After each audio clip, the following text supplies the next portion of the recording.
നമുക്ക് ചെറിയൊരു ഓർഗനൈസർ ഉണ്ടാക്കാം. നമ്മുടെ കുറച്ച് ക്രാഫ്റ്റ് ഐറ്റംസ് ഒക്കെ സൂക്ഷിക്കാൻ പറ്റുന്ന ചെറിയൊരു ഓർഗനൈസറാണ്. അപ്പോൾ അതിനായിട്ട് ഞാൻ ഇതുപോലെ ഒരു ബോക്സ് എടുത്തിട്ട് അതിൻ്റെ മേലുള്ള ഭാഗങ്ങളുണ്ടല്ലോ, അത് നമുക്ക് ഓർഗനൈസർ ഉണ്ടാക്കാൻ ആവശ്യമില്ലാത്തതുകൊണ്ട് അതൊക്കെ ഒന്ന് കട്ട് ചെയ്ത് മാറ്റാം. ഇതുപോലെ കട്ട് ചെയ്തെടുത്തിട്ട് ഇനി ഇതിൻ്റെ കൂടെ തന്നെയുള്ള ചെറിയ ഇതുപോലത്തെ ബോക്സുകളുണ്ട്.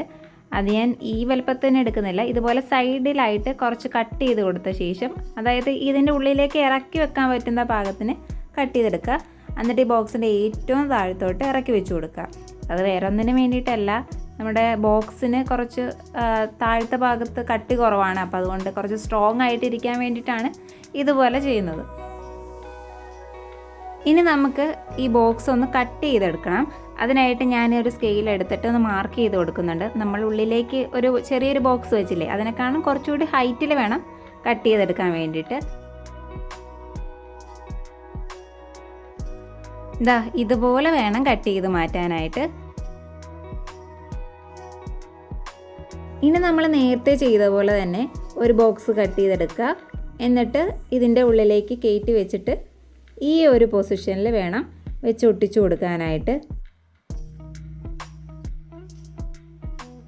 അതുപോലെ തന്നെ വേറൊരെണ്ണം എടുത്തിട്ട് ഇതുപോലെ സെൻറ്ററിൽ കൂടി വെച്ച് കൊടുക്കണം. ഞാനിപ്പോൾ ഇത് ഒട്ടിച്ചിട്ടില്ല, ജസ്റ്റ് പൊസിഷൻ കാണിക്കാൻ വേണ്ടിയിട്ടാണ്.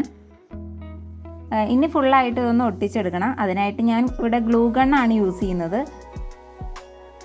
ഞാൻ ഇതുപോലെ എല്ലാ ഭാഗങ്ങളും നല്ല സ്ട്രോങ് ആയിട്ട് ഒട്ടിച്ചെടുത്തിട്ടുണ്ട്. ഇപ്പം നമുക്ക് 3 പാർട്ടായിട്ട് കിട്ടിയിട്ടുണ്ട്. ഇനി നമുക്ക് ഇതൊന്ന് കവർ ചെയ്തെടുക്കാം. ഞാൻ പാറ്റേൺ പേപ്പർ യൂസ് ചെയ്തിട്ടാണ് ഇത് ഫുള്ള് കവർ ചെയ്തെടുത്തിരിക്കുന്നത്. ഇപ്പം തന്നെ നമ്മുടെ ഓർഗനൈസറിൻ്റെ ലുക്ക് തന്നെ അങ്ങോട്ട് മാറിയല്ലേ. അപ്പോൾ നിങ്ങളുടെ സ്റ്റഡി ടേബിളിലൊക്കെ, നിങ്ങളുടെ സ്റ്റഡി മെറ്റീരിയലൊക്കെ ചെറിയ ഐറ്റംസ് ഒക്കെ ഉണ്ടല്ലോ, അതൊക്കെ ഇതിൻ്റെ അകത്ത് ഇട്ട് വെക്കാവുന്നതാണ്. പിന്നെ ക്രാഫ്റ്റ് ഐറ്റംസ് ഒക്കെ വെക്കാവുന്നതാണ്. 3 പാർട്ടായിട്ടുള്ളത് കൊണ്ട് തന്നെ അത്യാവശ്യം കുറച്ച് സാധനങ്ങളൊക്കെ കൊള്ളും. പിന്നെ എൻ്റെ കയ്യിൽ ഇപ്പോൾ കിട്ടിയ കുറച്ച് ഐറ്റംസ് മാത്രം ഞാൻ നമ്മുടെ ഓർഗനൈസറിൽ വെച്ച് കൊടുത്തിട്ടുള്ളൂ. അപ്പോൾ വീഡിയോ ഇഷ്ടമായെന്ന് പ്രതീക്ഷിക്കുന്നു. ഇഷ്ടമായെന്നുണ്ടെങ്കിൽ ഉറപ്പായിട്ട് ലൈക്ക് ചെയ്യുക, സബ്സ്ക്രൈബ് ചെയ്യുക. പിന്നെ നിങ്ങളുടെ അഭിപ്രായങ്ങളൊക്കെ കമൻ്റായിട്ട് അറിയിക്കാൻ മറക്കരുത്. അപ്പോൾ നമുക്ക് അടുത്തൊരു നല്ലൊരു വീഡിയോ ആയിട്ട് വീണ്ടും കണ്ടുമുട്ടാം.